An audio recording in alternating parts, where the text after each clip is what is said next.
नमस्ते सबैजनालाई। आज चाहिँ म बीबीएस सेकेन्ड इयरको अकाउन्टको युनिट 2 च्याप्टरलाई लिएर आएको छु र यो युनिट 2 च्याप्टर इक्जामको लागि 2 मार्क्सको लागि एकदमै महत्त्वपूर्ण छ। 2 मार्क्सको चाहिँ इक्जाममा स्योर नै आउँछ। यो चाहिँ इक्जाममा 2 मार्क्सको आउँछ। यो युनिटको नाम चाहिँ कस्ट, कन्सेप्ट एन्ड सिग्रिगेसन रहेको छ। सर्वप्रथम त अब यो कस्ट, कन्सेप्ट एन्ड सिग्रिगेसन भनेको के हो यसको बारेमा थोरै बुझौँ। कस्ट कन्सेप्ट भन्यो होइन, यसमा चाहिँ लागतको चाहिँ अवधारणा भन्यो। लागत अवधारणा भने चाहिँ लागतको बारेमा हामीले बुझ्नु पर्यो। एन्ड सिग्रिगेसन भन्यो, सिग्रिगेसन भनेको के हो भन्दाखेरि सिग्रिगेसन भनेको मिनिङ चाहिँ कि विभाजन गर्नु, बाँडफाँड गर्नु, छुट्याउनु भन्ने मिनिङ जनाउँछ। लागतको बारेमा बुझ्ने र यसलाई छुट्याउने भन्न खोजेको युनिटको बारेमा। अब लागतको बारेमा बुझौँ। लागत चाहिँ सामान्यतया 3वटा प्रकारका लागतहरू हुन्छन्। 3वटा प्रकारका लागतहरूमा चाहिँ पहिलो लागत चाहिँ फिक्स्ड कस्ट हुन्छ, अनि अर्को लागत चाहिँ भ्यारिएबल कस्ट हुन्छ, र अर्को एउटा लागत चाहिँ के हुन्छ भन्दाखेरि सेमी भ्यारिएबल कस्ट हुन्छ।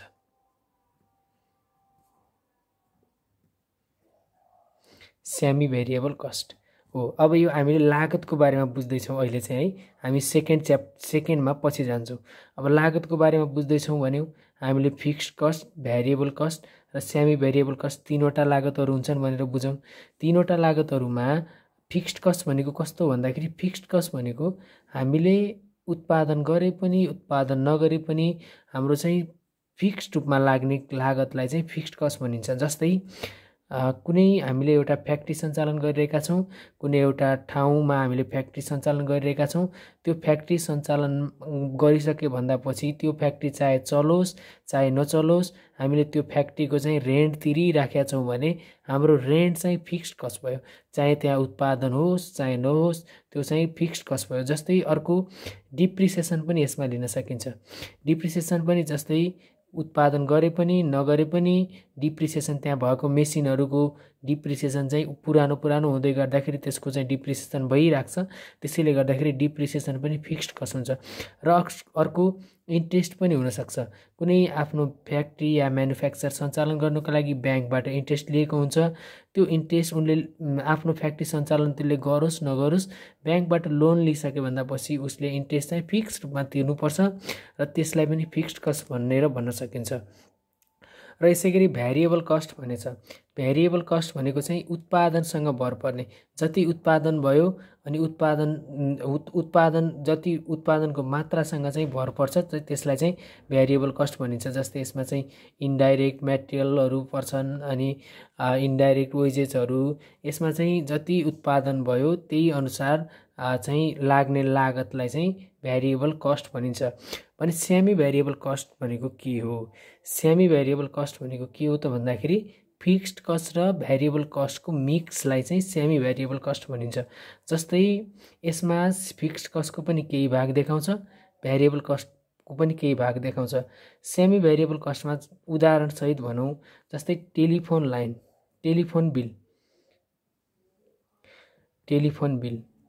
बिल सेमी भ्यारिएबल कस्ट कसरी हुन्छ त भन्दाखेरि टेलिफोन बिल जस्तै हामीले घरमा टेलिफोन राखेका छौँ भने, टेलिफोन सेवा लिएका छौँ भने हामीले टेलिफोन सेवा सुचारू गऱ्यौँ, घरमा सुचारू गरिसकेपछि हामीले 1 महिनामा त्यसलाई चलाए पनि नचलाए पनि, जस्तै एउटा फिक्स्ड एमाउन्ट तोकेको हुन्छ 60 रुपैयाँ, चलाए पनि नचलाए पनि हामीले त्यसको 60 तिर्छौँ, त्यो चाहिँ फिक्स्ड भयो। अब यसभन्दा बढी हामीले जति चलायौँ यसलाई यो एमाउन्ट हाम्रो जोडिँदै जाने हो। जस्तै हामीले कल गरे मार्फत चाहिँ बढी जोडिँदै जाने हो। यो चाहिँ हाम्रो यसमा फिक्स्ड कस्ट पनि देखियो, यसमा भ्यारिएबल कस्ट पनि देखियो। र अर्को जस्तै हाम्रो धाराको बिल पनि छ।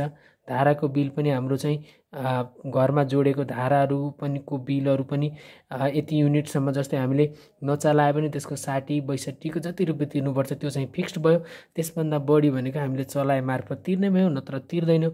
अनि अर्को भनेको चाहिँ जस्तै हाम्रो घरमा बिजुली छ, बिजुलीको बिल हामीले चाहिँ बिजुली चलाए पनि नचलाए पनि एउटा लेभलसम्म, जस्तै त्यसको 60-65 रुपियाँ हामीले तिर्नै पर्ने हुन्छ अनिवार्य रूपमा, त्यो फिक्स्ड कस्ट भयो। र त्यसैमा चाहिँ हाम्रो अब त्योभन्दा एक्स्ट्रा चाहिँ हामीले चलायो भने त्यो चाहिँ भ्यारिएबल कस्ट भयो है। यसको यति नै। र अब हामीलाई यसमा गर्नुपर्ने के हो त भन्दाखेरि कस्ट कन्सेप्ट बुझ्यौँ हामीले सेग्रिगेसन गर्नु पर्यो।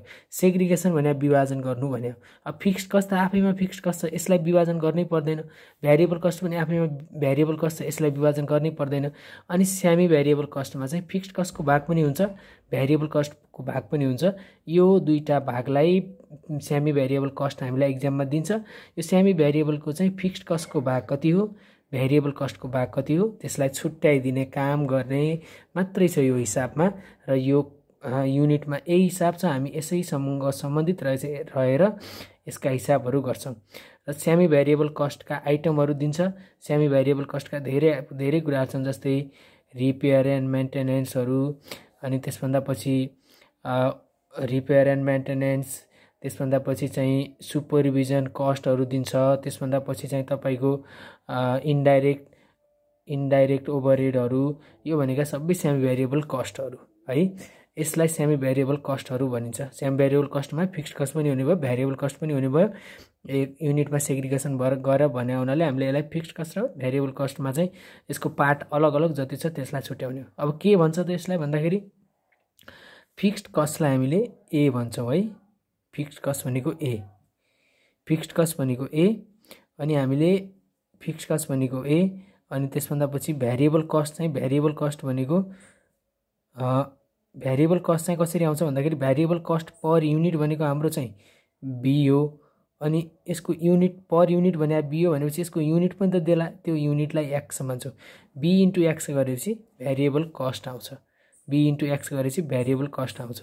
अब हामीलाई यो सेमी भ्यारिएबल कस्टलाई चाहिँ हामीलाई बाड्नु पर्यो।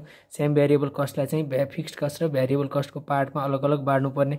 हामीले यहाँ त्यही देखाउँ, त्यही हिसाब गर्नुपर्छ हामीले यहाँ। सेमी भ्यारिएबल कस्ट र सेमी भ्यारिएबल कस्टलाई फिक्स्ड कस्ट र भ्यारिएबल कस्टमा बाड्ने। यसरी बाड्दाखेरि दुईवटा मेथडद्वारा बाड्ने भन्छ। एउटा चाहिँ हाई लो पोइन्ट मेथड,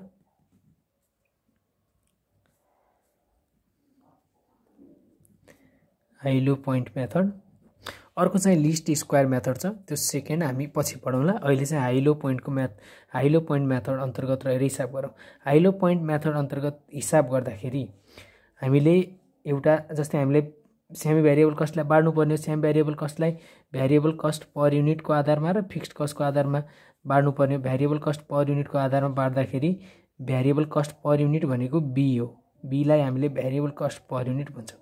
यसलाई बी बाड्दाखेरि त्यहाँ दुईवटा कस्टहरू दिन्छ। दुईवटा कस्टहरूमा ठुलो cost high cost minus low cost माथि गर्छौँ डिभाइडेड बाई, अनि त्यहाँ युनिट पनि दिन्छ। युनिट दिँदाखेरि high unit minus low unit तल गर्छौँ। अनि हाम्रो यति गरिसकेपछि हाम्रो बी आइहाल्छ, बी आउँछ जुन भ्यारिएबल कस्ट पर युनिट हो। यसलाई हामीले भ्यारिएबल कस्ट पर युनिट यहाँ आरएसमा आउँछ। त्यसभन्दा पछि अब बी हाम्रो आइसक्छ। हामीले भ्यारिएबल कस्टको पार्टमा हामीले विभाजन गरिसक्यौँ सेम भ्यारिएबल कस्टलाई। अब हामीले फिक्स्ड कस्टमा पनि यसलाई बाड्नु पर्यो। फिक्स्ड कस्टमा बाड्दाखेरि ए हो, फिक्स्ड कस्ट भनेको ए हो। ए बराबर हाम्रो के हुन्छ त भन्दाखेरि अब फर्मुला वाई माइनस बिएक्स। यो कसरी आएको भन्दाखेरि हाम्रो टोटल कस्टको फर्मुला वाई बराबर ए प्लस बिएक्स हो। वाई भनेको टोटल कस्ट भनेको fixed cost plus variable cost बराबर टोटल कस्ट हो भन्न खोजेको। अब यसलाई चाहिँ हामीले वाई बराबर ए प्लस बिएक्स गरेर ए अगाडि पछाडि गरेर ए फिक्स्ड कस्ट अब क्यालकुलेसन गरिदिने हो। अब ए क्यालकुलेसन गरिसक्यो भन्दा पछि अब यसरी क्यालकुलेसन गर्छौँ। यो अब यसमा चाहिँ अब ए क्यालकुलेसनको वाई भनेको चाहिँ टोटल कस्ट, अब त्यहाँनिर जुन कस्ट लग्यौँ त्यसैको हामीले चाहिँ यसमा भ्यारिएबल कस्ट पर युनिट आएको हुन्छ। एक्स भनेको हामीले जुन कस्ट लग्यौँ त्यसैको युनिट लाग्छौँ र एउटा हिसाब पनि गरौँ यसको। जस्तै अब हामी यो हिसाब गर्दैछौँ, हामीलाई चाहिँ यसमा segregation the total cost into fixed cost and variable cost using high low method भन्यो। यसमा के भने सेग्रिगेसन गरेर टोटल कस्टलाई, यो टोटल कस्ट भने यो कस्ट भनेको भ्यारिएबल कस्ट हो, यसलाई चाहिँ सेग्रिगेसन गरेर केमा सेग्रिगेसन गरेर फिक्स्ड कस्ट र भ्यारिएबल कस्टमा छुट्याउ भनेको छ। अब फिक्स्ड कस्ट यसलाई छुट्याउ भनिसकेपछि अब हाम्रो के को आधारमा छुट्याउ भनेको छ, using high low point method भनेको छ। हाई लो पोइन्टबाट छुट्याउँदाखेरि ल हामी सेग्रिगेसन गरौँ, एसइजिआरई segregation of cost using by high low point method. High low point मेथडबाट हामीले हिसाब गर्दाखेरि हामीले पहिला चाहिँ भ्यारिएबल कस्ट पर युनिटको भाग छुट्यौँ। भ्यारिएबल कस्ट पर युनिटको भाग छुट्याउँदाखेरि यहाँ हेर्नुहोस् दुईवटा कस्ट छन् है, एउटा दुईटा कस्ट, यहाँ तीनटा कस्ट पनि दिन सक्छ, तीनटा युनिट पनि दिन सक्छ। त्यसमध्ये चाहिँ हाम्रो हाई कस्ट कति छ त, high cost minus low cost by high unit minus low unit गर्छौँ है त।